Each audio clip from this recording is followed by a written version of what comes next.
Good morning students. बच्चों, class 12th में आज हम यूनिट 4 स्टार्ट करने जा रहे हैं। यूनिट 4।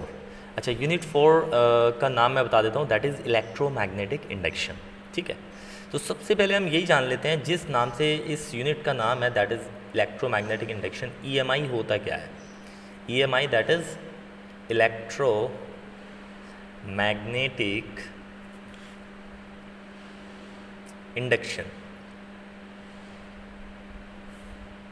क्या है ये इलेक्ट्रोमैग्नेटिक इंडक्शन, पहले ये जान लेते हैं।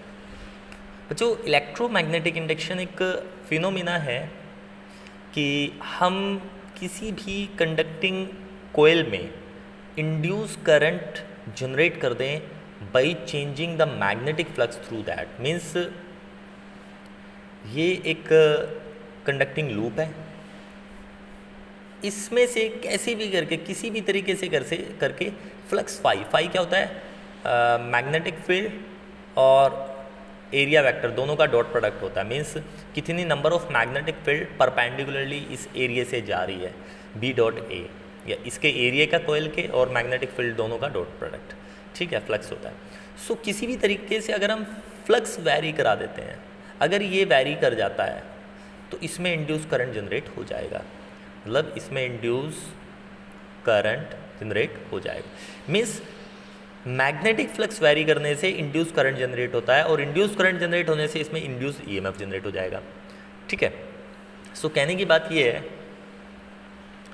ये एक वो फिनोमिना है, it is the phenomena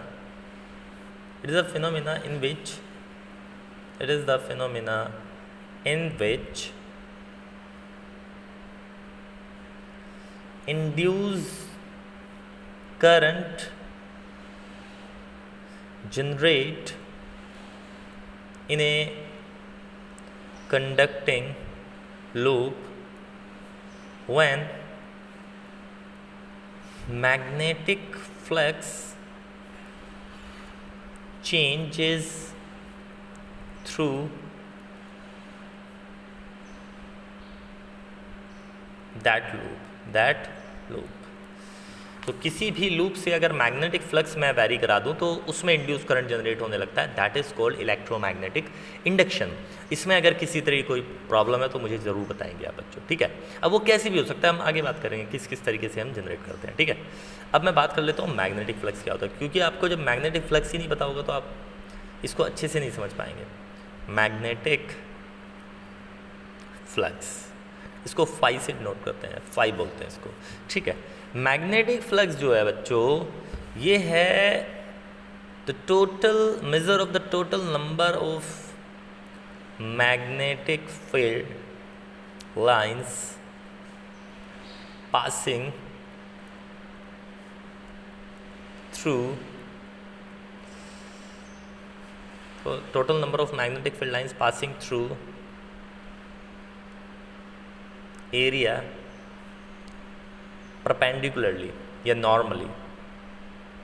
perpendicularly या नॉर्मली कैसे, ये कोई एरिया है बच्चों, इसका एरिया वेक्टर ये है। एरिया वेक्टर तो सबको पता होगा, एरिया के 90 डिग्री एंगल पे एरिया वेक्टर होता है, जो भी इसका एरिया है उसकी डायरेक्शन नॉर्मली दे दो। अच्छा, अब मैं मान लेता हूँ कि जो मैग्नेटिक फील्ड है वो थीटा एंगल पे पास हो रहा है। अब मैं जानता हूँ मैग्नेटिक फ्लक्स जो है वो है total number of magnetic field lines passing through area perpendicularly. So B के दो कंपोनेंट आ गए, एक तो इधर आ गया that is B cos theta, और एक आ गया परपेंडिकुलर। परपेंडिकुलर वाले को तो छोड़ देंगे क्योंकि नॉर्मली जो एरिया को क्रॉस कर रहा है वो B कोस थीटा कर रहा है, तो ये हो जाएगा B कोस थीटा मल्टीप्लाई वो एरिया जिससे ये पास हो रहा है। सो B multiply A multiply cos theta, भाई ये B हो गया, ये B हो गया और ये A हो गया और इनके बीच के एंगल का कोस, तो A डॉट B नहीं हो जाएगा, A vector multiply A vector multiply B vector multiply दोनों के बीच के एंगल का कोस, तो फ्लक्स आ गया B dot A। So flux आ गया बच्चों। आपको इसके कुछ केसेस हैं वो आप देख लो। मान के चलो केस 1 में जो एरिया है ये भी एरिया वेक्टर नॉर्मली है और इसी के पैरेलल मैग्नेटिक फील्ड आ रहा है, तो थीटा एंगल कितना है दोनों के बीच का, 0 डिग्री। तो फ्लक्स कितना हो जाएगा बच्चों, B dot A means B multiply A multiply cos of 0, कोस 0 की वैल्यू 1, बी ए आ गया। बताओ इसमें कोई दिक्कत है क्या? केस फर्स्ट हो गया। अब बात कर लेते हैं हम केस सेकंड की। केस सेकंड है एरिया वेक्टर है, ये एरिया वेक्टर है, ये इसके परपेंडिकुलरली एरिया वेक्टर हो गया और 90 डिग्री एंगल पे, मीन्स एरिया के पैरेलली, एरिया जो इसका प्लेन शीट है उसका जो लैमिना उसके पैरेलल जा रहा है, ठीक है, सरफेस के पैरेलल एरिया के 90 डिग्री एंगल पे, तो थीटा इक्वल टू 90 डिग्री हो गया। अब फ्लक्स देख लेते हैं कितना आएगा, B dot A, B multiply A multiply cos of 90, cos 90 की वैल्यू थी 0, फ्लक्स कितना आ गया 0। तो आई होप आपको समझ आ गया होगा। तो मैग्नेटिक फ्लक्स जो पास होता है वो उस केस में होता है जब मैग्नेटिक फील्ड परपेंडिकुलरली हो, ठीक है। सो अब हम इसकी यूनिट की बात करते हैं। फ्लक्स की यूनिट क्या होती है, एसआई यूनिट। देखो बच्चों, एक तो फॉर्मूले से ही पता चल रहा है, टेस्ला मीटर स्क्वायर, ठीक है, टेस्ला मीटर स्क्वायर, या फिर साइंटिस्ट के नाम पे हम इसको वेबर बोल देते हैं, टेस्ला मीटर स्क्वायर या फिर वेबर। अच्छा, वेबर एक सीजीएस यूनिट भी होती है सीजीएस सिस्टम में, दैट इज मैक्सवेल। मैक्सवेल को आप लिखेंगे इस तरीके से, मीन्स इन दोनों का रिलेशन होता है आपस में, 1 weber is equal to 10⁸ maxwell. याद रहेगा बच्चों इतना, 1 weber is equal to 10⁸ maxwell. चलो अब हम आगे बढ़ते हैं एक्सपेरिमेंट की तरफ। अब हम ये बताएंगे कि ये फ्लक्स चेंज कैसे होता है, मतलब फ्लक्स से चेंज होने से इंड्यूस करंट कैसे कैसे जनरेट हो सकता है, ठीक है। Experiment of Faraday and Henry, experiment of Faraday and Henry, means Faraday ने और हेनरी ने कुछ एक्सपेरिमेंट किए कि हम किस किस तरीके से मैग्नेटिक फ्लक्स को चेंज कर सकते हैं एरिया से। तो सबसे पहला एक्सपेरिमेंट नंबर 1 मैं लेता हूँ, जिसमें हम क्या करेंगे, करंट इंड्यूस करेंगे बाय ए मैग्नेट, ठीक है, ठीक है। सो ये एक करंट कैरिंग लूप ले लेते हैं हम, ये कंडक्टिंग लूप है, इसमें गैल्वेनोमीटर लगा दिया ताकि हमें ये पता चलता रहे कि इसमें करंट फ्लो हो भी रहा है कि नहीं हो रहा। हम एक काम करते हैं, ये नॉर्थ पोल है बच्चों, ये साउथ पोल है। अब अगर मैं इसको ऐसे ही ला के रख देता हूँ नॉर्थ पोल साउथ पोल को, तो जितना भी मैग्नेटिक फील्ड इससे पास हो रहा होगा, मान के चलो 4 मैग्नेटिक फील्ड लाइन्स इससे पास हो रही हैं, हमेशा उतनी जाती रहेंगी अगर इन दोनों के बीच में पोजीशन फिक्स है, ये इसके रेस्पेक्ट में चेंज नहीं कर रहा अपनी पोजीशन। अच्छा, अब वहीं पे अगर मैं इसको पास ले जाता हूँ तो मैग्नेटिक फील्ड लाइन्स बढ़ती जाएंगी इसमें, तब इसमें इंड्यूस करंट देखने को मिलेगा। जैसे ही मैं इसको दूर लेके जाता हूँ तो मैग्नेटिक फील्ड लाइन्स इसमें घटती जाएंगी, इसका मतलब फ्लक्स चेंज हो रहा है, तो इसमें इंड्यूस करंट देखने को मिलेगा। मीन्स अगर इसको मैं स्टेशनरी बना दूँ तो इसमें कोई भी फ्लक्स चेंज नहीं हो रहा था, इंड्यूस करंट भी देखने को आपको नहीं मिलेगा। तो ये हो गया आपका फर्स्ट केस, ठीक है। एक्सपेरिमेंट नंबर 2, अब हम क्या करते हैं बच्चों, एक करंट कैरिंग लूप ले लेता हूँ मैं, ठीक है, इसमें से करंट जा रहा है, और एक कंडक्टिंग लूप ले लेता हूँ जिसमें मैंने गैल्वेनोमीटर लगा रखा। अब होगा क्या बच्चों, अगर मैं इसको फिक्स स्टेशनरी कर दूँ, फिर से सेम बात हो जाएगी कि number of magnetic field lines इसमें से उतनी जाती रहेंगी, ठीक है, number of magnetic field lines इसमें से उतनी जाती रहेंगी, तो इसका मतलब फ्लक्स चेंज नहीं हो रहा, तो इंड्यूस करंट जनरेट नहीं होगा। अब वहीं पे अगर मैं इस लूप को, करंट कैरिंग लूप को दूर लेके जाऊँ या पास लेके आता हूँ, तो इसमें फ्लक्स चेंज होगा, इसका मतलब इसमें इंड्यूस करंट जनरेट हो जाएगा। एक्सपेरिमेंट नंबर 3, एक्सपेरिमेंट नंबर 3 हो जाएगा बच्चों, आप क्या करो, सिंपली आप जो करंट फ्लो हो रहा है ना, जो इसमें से करंट फ्लो हो रहा है, आप उस करंट को चेंज कराओ, करंट को क्या कराओ, चेंज। अब करंट चेंज होगा तो इसमें करंट चेंज होने से मैग्नेटिक फील्ड अपने आप ये वैरी करेगा, ये वैरी करेगा, तो इसका मतलब इसमें भी वैरी हो रहा है अपने आप ही। तो अब हमें पोजीशन भी चेंज करने की ज़रूरत नहीं है, हमें ओरिएंटेशन भी चेंज करने की ज़रूरत नहीं है इस करंट कैरिंग लूप की, बस करंट को वैरी कराते जाओ, इसमें फ्लक्स चेंज हो जाएगा और इंड्यूस करंट जनरेट होने लगेगा। तो आई होप आपको ये बहुत अच्छे से समझ आ गया होगा कि फैराडे ने और हेनरी ने कौन कौन से एक्सपेरिमेंट किए ये बताने के लिए कि इंड्यूस करंट कैसे जनरेट होता है, ठीक है। उसके बाद हम आगे बढ़ते हैं बच्चों, cause of induced EMF, cause of induced EMF या इंड्यूस करंट। बच्चों सिंपल सी चीज़ है, इंड्यूस्ड करंट या इंड्यूस्ड ईएमएफ जो जनरेट हो रहा है वो डिपेंड कर रहा है change in flux.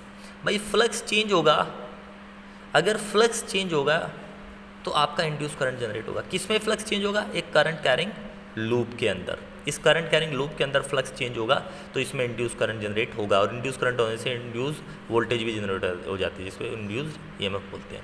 I hope आपको बहुत अच्छे से समझ आ गया होगा। अब हम फैराडेज के लॉ समझ लेते हैं। What is Faraday's law? Faraday's first law, Faraday का फर्स्ट लॉ। फैराडे का फर्स्ट लॉ ये कहता है whenever the amount of magnetic flux linked with a circuit changes and EMF is induced in the circuit, the induced EMF last so long as change in the magnetic flux continues. कहने का मतलब ये है किसी भी current carrying loop से if magnetic flux changes then induced EMF generate। ठीक है, इसमें अगर मैग्नेटिक फ्लक्स वेरी होगा लूप में, कंडक्टिंग लूप में, तो इंड्यूस्ड EMF जनरेट होगा and it lasts as long as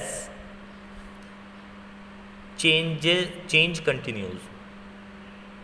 means जब तक मैग्नेटिक फ्लक्स का चेंज कंटिन्यू रखेंगे तब तक इसमें induced EMF, induced current generate होता रहेगा। ये फर्स्ट लॉ कहता है फैराडे का।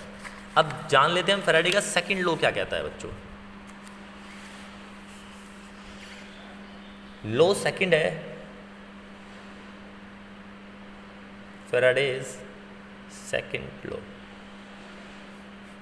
बच्चों फैराडे का जो सेकंड लॉ है वो ये कहता है कि मान के चलो इस करंट कैरिंग इस कंडक्टिंग लूप से T1 टाइम पे फ्लक्स था φ1 और T2 टाइम पे चेंज होकर फ्लक्स φ2 हो गया, तो इसमें जो इंड्यूस्ड ईएमएफ जनरेट होगा ना E, वो डायरेक्टली प्रोपोर्शनल होगा change in flux per unit time.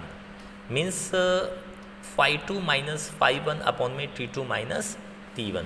ठीक है, इंड्यूस्ड ईएमएफ हो जाएगा that is K constant d∅dt। अब K की वैल्यू 1 आती है तो हम E = d∅dt रख लेते हैं। तो आई होप आपको ये बहुत अच्छे से समझ आ गया होगा, E = d∅dt। ठीक है बच्चों, फैराडे का सेकंड लॉ भी आपको बहुत अच्छे से समझ आ गया। अच्छा, यहाँ पे आपको माइनस साइन लगाना पड़ेगा बच्चों। क्यों लगाना पड़ेगा? क्योंकि इंड्यूस्ड ईएमएफ जो जनरेट होता है वो इस तरीके से जनरेट होता है कि वो अपोज करता है उसके कोज का। मीन्स जिस तरीके से ये फ्लक्स चेंज होगा उसके अपोजिट फेज में इंड्यूस्ड ईएमएफ जनरेट होगा ताकि ये इसका अपोज कर सके चेंज होने का। आई होप आपको ये समझ आ गया होगा। उसके बाद हम बच्चों लेंज लॉ की तरफ चलते हैं।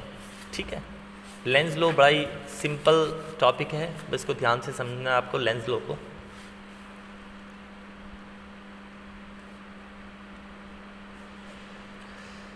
बच्चों लेंज लॉ ये कहता है कि according to Lenz law the direction of induced current is such that it opposes the change in magnetic flux responsible for its production. Means induced current direction is such that it opposes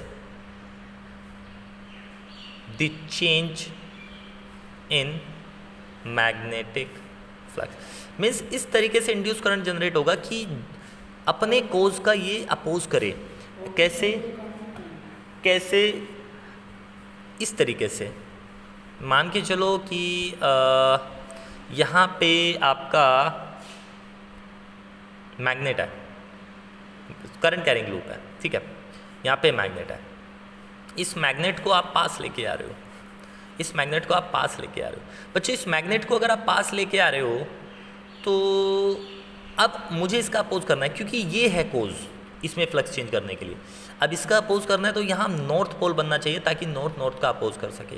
अब north pole मुझे पता है, north pole अगर इधर से north pole बनना चाहिए current carrying loop के इधर, तो बच्चों इधर क्या होगा, एंटी क्लॉकवाइज करंट फ्लो होना चाहिए। कैसे, एंटी क्लॉकवाइज, तो ऐसे इंड्यूस करंट फ्लो हो जाएगा। समझ आ गया। अब अगर ये दूर जा रहा होता तो अब इसमें साउथ बनना चाहिए इधर, ताकि इसका अपोज कर सके, ये दूर जाने का तो अपोज कर सके, तो क्या होगा इसमें साउथ बन जाएगा। साउथ इधर कब बनेगा, जब क्लॉकवाइज करंट फ्लो होगा। तो आई होप आपको समझ आ गया होगा। ठीक है बच्चों, ठीक है बच्चों, थैंक यू वेरी मच।